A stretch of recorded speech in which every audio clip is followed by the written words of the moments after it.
সব গৰৈমাৰীৰ যি ৰাজচক্ৰ, এই ৰাজচক্ৰৰ যি ব্যাপক দুৰ্নীতি হোৱা বুলি আমি কৃষক মুক্তি সংগ্ৰাম সমিতি আমি ইমান দিনে কৈ আছো, তাৰ তথ্য সহকাৰে আজি আপোনালোকৰ ওচৰত আমি দাঙি ধৰিব বিচাৰিছো যে আমাৰ যি তাত কেনেকুৱা ধৰণে চাম্পুপাৰা যি গাঁও, চাম্পুপাৰা গাঁৱত কেনেকুৱা ধৰণৰ অবৈধভাৱে দুৰ্নীতি কৰি SDLACৰ কোনো অনুমতি নোহোৱাকৈ নুপুৰ বৰা ডাঙৰীয়াই কেনেকুৱা ধৰণে 2 নম্বৰী কৰি টকাৰ একমাত্ৰ টকাৰ জোৰত টকা লৈ তেখেতে কেনেকুৱা ধৰণে পট্টা দিছে। তো আমি আপোনালোক প্ৰথমতে দেখাব ওলাইছো, এইটো হৈছে 1977 চনৰ আবণ্টন দিয়া গৰাখনে আবণ্টন দিয়া এখন হৈছে লিষ্ট। এখন হৈছে লিষ্ট, ইয়াতে সৰ্বমুঠ 78টা পৰিয়াল আছে, 78 পৰিয়াল আছে ইয়াতে। মই দেখাইছো আপোনালোকক, ইয়াতে লিখা আছে প্ৰথম পেজত যে name list of the members of the group of Abdul Jalil Champupara গাঁও খোলা ৰিজাৰ্ভ। ইয়াতে আমি দেখিবলৈ পাইছো যে এই যে 78টা পৰিয়াল আছে, এই 78টা পৰিয়ালৰ যিখিনি মানুহক মাটিৰ পট্টা দিছে তাৰে আমাৰ যি হাতত তথ্য আছে যে এজন পৰিয়ালৰ নাম, এটা পৰিয়ালৰ নামত যোগেন্দ্ৰ কলিতা বুলি কয়, পিতৃ জিনাৰাম কলিতা। তেখেতৰ নামত কোনো এই লিষ্টত তেখেতৰ নাম নাই, তেখেতৰ অহিবহীয়ক বা তেখেতৰ কোনো পৰিয়ালৰ নাম নাই। আৰু তাত যোগেন্দ্ৰ কলিতা পিতৃ জিনাৰাম কলিতাৰ নামত 15 বিঘাকৈ মাটি দিছে। 19টা দাগ বনাই এই মাটিখিনি তেখেতৰ নামত পট্টন দিয়া হৈছে কোনো SDLACৰ অনুমতি নোহোৱাকৈ, সাব ডিভিজনেল লেণ্ড এডভাইজাৰী কমিটিৰ পৰা অনুমতি নোহোৱাকৈ। ইয়াত কোনো ধৰণৰ মন্তব্য নাই, ইয়াত কোনো ধৰণৰ মন্তব্য নাই। আৰু মন্তব্যবিহীনভাৱে তেখেতে 2 নম্বৰী প্ৰক্ৰিয়া আজিৰ পৰা 3 মাহ আগত এই মাটিখিনি ম্যাদী কৰাই দিছে। আৰু ইয়াত এটা কোটি কোটি টকাৰ এটা খেল এটা হোৱা বুলি আমি জানিব পাৰিছো বিভিন্ন সূত্ৰৰ যোগেদি। আৰু তাৰপিছত আমি এটা দেখিবলৈ পাইছো যে তাত মাটি দিয়া হৈছিলে 1.5 বিঘাকৈ। যদি তাত 1.5 বিঘাকৈ মাটি দিয়া হৈছিলে আবণ্টন, তেতিয়াহ'লে এজন মানুহৰ নামত 15 বিঘা 4 কঠা 2 লেচা মাটি, যোগেন্দ্ৰ কলিতা পিতৃ জিনাৰাম কলিতাৰ নামত 15 বিঘা 4 কঠা 2 লেচা মাটি কেনেকৈ মানে পট্টন বনাই দিয়া হল, পট্টা বনাই দিয়া হল, আমি নুপুৰ বৰা ডাঙৰীয়াক ইয়াৰ পৰা প্ৰশ্ন কৰিব বিচাৰিছো। 2 নম্বৰ আমি দেখিবলৈ পাইছো যে শামছুল হক পিতৃ মহৰ আলী, এখেতৰ নামত এটা মাটি নামজাৰি কৰিছে, এখেতৰ নামত 1.5 বিঘা মাটি আছে। কিন্তু এখেতৰ ঘটনা হল কি, ইয়াতে শামছুল হকৰ দেউতাকৰ নাম হৈছে হাবেজুদ্দিন। এই লিষ্ট মতে আমাৰ যিখন আবণ্টন দিয়া লিষ্ট আছিলে, এই লিষ্ট মতে তেখেতৰ নাম 60 নম্বৰত আছে। হাবেজুদ্দিনৰ ল'ৰা হল 6জন, আৰু 6জন ল'ৰাই এজন ল'ৰাই এই মাটিটো 2 নম্বৰীকে ম্যাদী কৰিছে, অন্য পৰিয়ালৰ কোনো অনুমতি নোহোৱাকৈ।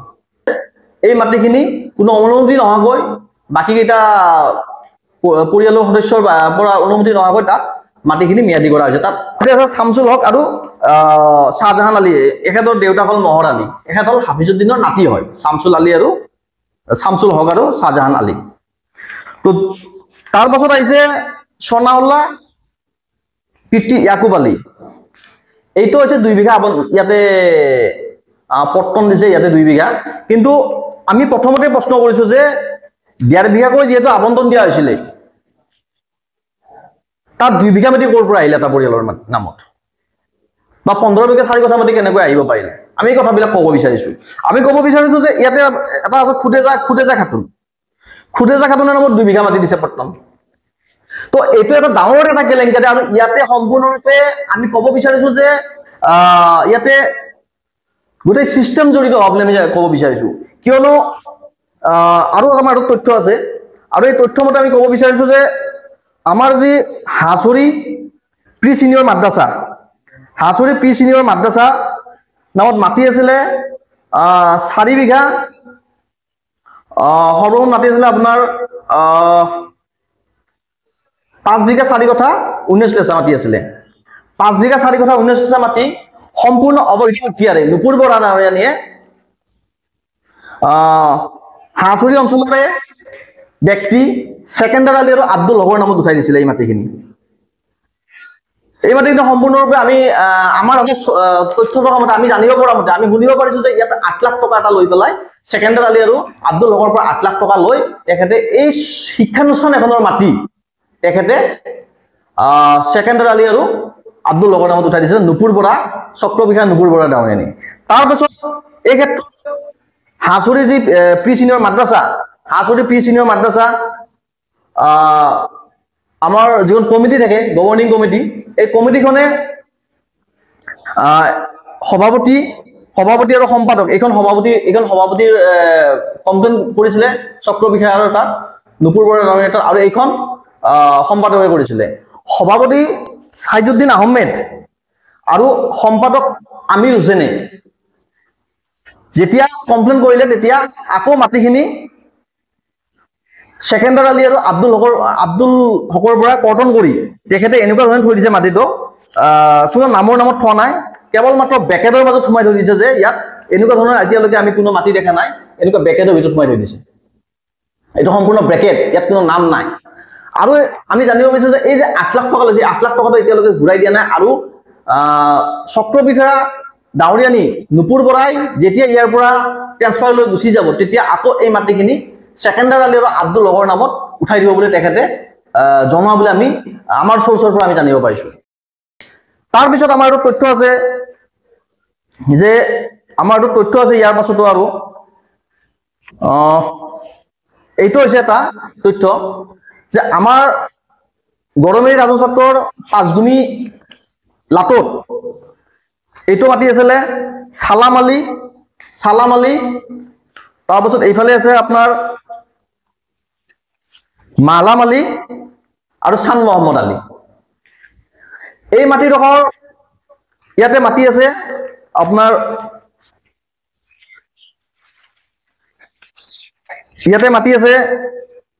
টোটেল 14 বিঘা কিবা 14 বিঘা সামথিং আছিলে মাটি। ইয়াৰে মাটি নুপুৰ বৰা ডাঙৰীয়ানীয়ে এই মাটিডোখৰ যিজন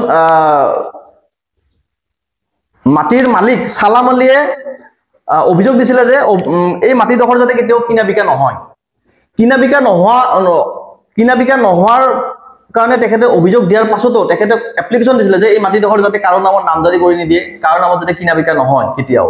তাৰ পাছতো এই মাটিখিনি নুপুৰ বৰাই একমাত্ৰ টকাৰ কাৰণে এই মাটিডোখৰ অন্য মানুহৰ নামত কিছু মাটি ইয়াৰে কিছু অন্য মানুহৰ নামত নামজাৰি কৰাই দিছে। ইয়াৰে আপোনালোকক মই জনাই আছো কিমান মাটি, 3 কঠা মাটি খৰি দখল সূত্ৰে চান মহম্মদৰ লগতে দৰবেশ আলীৰ নামৰ ব্যক্তি এজনৰ নামত প্ৰীতি সোণালী শেখ তেখেতৰ নামত নামজাৰি কৰি দিছে 16/1/2025 তাৰিখে। আৰু বৰঞ্চ এই মাটিখিনি লগে লগে পট্টা ফালি সেই মানুহজনৰ নামত সম্পূৰ্ণ দি দিছে। তাৰ পাছত এই মাটিডোখৰ যেহেতু নামজাৰি হৈ গ'ল, নামজাৰি হোৱাৰ পাছত এই মাটিডোখৰ নামজাৰি কেনচেল কৰাৰ কাৰণে এপ্লিকেশ্যন দিছে। এই এপ্লিকেশ্যনক এতিয়ালৈকে কোনো খবৰ নাই। তো আমি ইয়াতে এটা কথা ক'ব বিচাৰিছো যে এটা ব্যাপক কেলেংকাৰী এটা হৈছে, আৰু এই কেলেংকাৰীত সম্পূৰ্ণৰূপে এই কেলেংকাৰীত নুপুৰ বৰা ডাঙৰীয়া এক টকাৰ লেনদেনৰ জৰিয়তে এই কামবিলাক কৰিছে। আৰু সকলোতকৈ ডাঙৰ কথা এই যে কেলেংকাৰীবিলাক হৈছে, এই কেলেংকাৰীবিলাক হোৱাৰ পাছত এজন আব্দুল কাইম নামৰ এজন ব্যক্তিয়ে এইখন কমপ্লেইন দিছিলে, ইয়াতে কমপ্লেইন দিছিলে মুখ্যমন্ত্ৰীলৈকে। আৰু কমপ্লেইন যেতিয়া দিছিলে ইয়াতে এটা তদন্ত হৈছিল, আৰু তদন্তৰ শেষত আমি গম পোৱা মতে আমাৰ হাতত থকা তথ্য মতে এজন তৃতীয় বৰ্গৰ কৰ্মচাৰী আমিনুল নামৰ এজন তৃতীয় বৰ্গৰ কৰ্মচাৰীয়ে কম্পিউটাৰ ডাটা অপাৰেটৰ তেখেতক চাকৰিৰ পৰা নিলম্বন কৰি এই তদন্ত শেষ কৰিছে। ইয়াতে এই ক্ষেত্ৰত আমি যোৱা পৰহি 5/8/2025 তাৰিখে এখন মেমৰেণ্ডাম দিছিলো কৃষক মুক্তি সংগ্ৰাম সমিতিৰ ফালৰ পৰা ডিচি মহোদয়ক। যেতিয়া এই মেমৰেণ্ডামখন দিয়া হৈছিলে তেতিয়া আমি সম্পূৰ্ণ তথ্য হয় ইয়াতে আমি এই মেমৰেণ্ডামখন দিছিলো। মেমৰেণ্ডাম দিয়াৰ পিছত আমি এটা বস্তু লিখিছিলো মেমৰেণ্ডামখনত যে এক বিশেষ সূত্ৰৰ পৰা জানিব পৰা মতে নুপুৰ বৰাই জেল যোৱাৰ ভয়ত গৰৈমাৰী ৰাজচক্ৰৰ পৰা বদলি হৈ অন্য কাৰ্যালয়ত যোৱাৰ মন মেলিছে। গতিকে এইগৰাকী চক্ৰ বিষয়ৰূপী মাফিয়া নুপুৰ বৰাৰ বদলি বাতিল কৰাৰ লগতে এখেতৰ ওপৰত অতি শীঘ্ৰে তদন্ত চলি থকা মুহূৰ্তত চাকৰিৰ পৰা অব্যাহতি দি দৃষ্টান্তমূলক শাস্তি বিহাৰ দাবী উত্থাপন কৰিলো। তো যেতিয়া আমি এই মেমৰেণ্ডাম দিব গৈছিলো ডিচি মহোদয়ক, তেতিয়া আমাক ডিচি মহোদয়ে জনাইছিলে যে নুপুৰ বৰাৰ ওপৰত ইতিমধ্যেই এনকুৱাৰী চলি আছে। আমি ডিচি মহোদয়ক এটা কথা ক'ব বিচাৰিছো, যদি নুপুৰ বৰা ডাঙৰীয়াৰ ওপৰত এনকুৱাৰী চলি আছে তেতিয়াহ'লে তেখেতে এতিয়াও কিয় কাৰ্যালয়ত কাম কাজ চলাই আছে?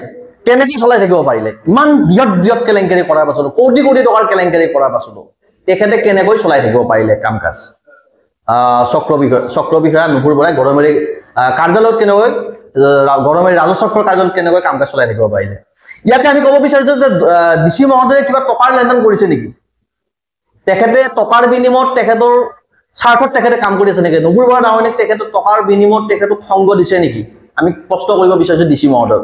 আমি হিমন্ত বিশ্ব শৰ্মা ডাঙৰীয়াক প্ৰশ্ন কৰিব বিচাৰিছো, আপুনি দুৰ্নীতিমুক্তৰ কথা কয়, দুৰ্নীতিমুক্ত অসমৰ কথা কয়, বাৰে বাৰে আপোনাৰ মুখত শুনিবলৈ পাওঁ দুৰ্নীতিমুক্তৰ কথা কোৱা, কিন্তু আপুনি দুৰ্নীতিমুক্তৰ কথা এফালে ক'ব, আনফালে এই যিবিলাক এচিএছ অফিচাৰ, এইবিলাক IPS অফিচাৰ, এচিএছ অফিচাৰ বা এনেকুৱা ধৰণৰ SDC DC বিলাকক আপুনি লাইচেন্স দিছে নেকি দুৰ্নীতি কৰিবৰ কাৰণে, কেলেংকাৰী কৰিবৰ কাৰণে আমি লাইচেন্স দিছে নেকি?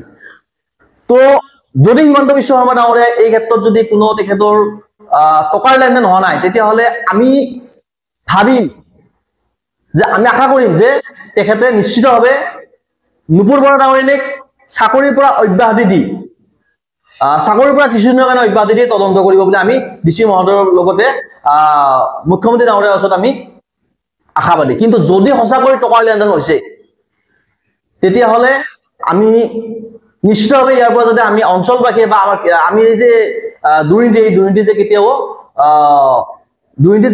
শাস্তি নাপাব নুপুৰ বৰা, আমি নিশ্চিন্ত। তো আমি সৰ্বশেষত ক'ব বিচাৰিছো যে এই নুপুৰ বৰা ডাঙৰীয়াৰ ক্ষেত্ৰত অতি শীঘ্ৰে ব্যৱস্থা লওক হিমন্ত বিশ্ব শৰ্মা ডাঙৰীয়াই, আৰু অতি শীঘ্ৰে ব্যৱস্থা লৈ তেখেতৰ ওপৰত দৃষ্টান্তমূলক শাস্তি দি তেখেতক যাতে জেলত যোৱাৰ ব্যৱস্থাটো কৰি দিয়ে, আমি হিমন্ত বিশ্ব শৰ্মাৰ ওপৰত কৃষক মুক্ত সংগ্ৰাম সমিতিৰ পৰা দাবী উত্থাপন কৰিছো।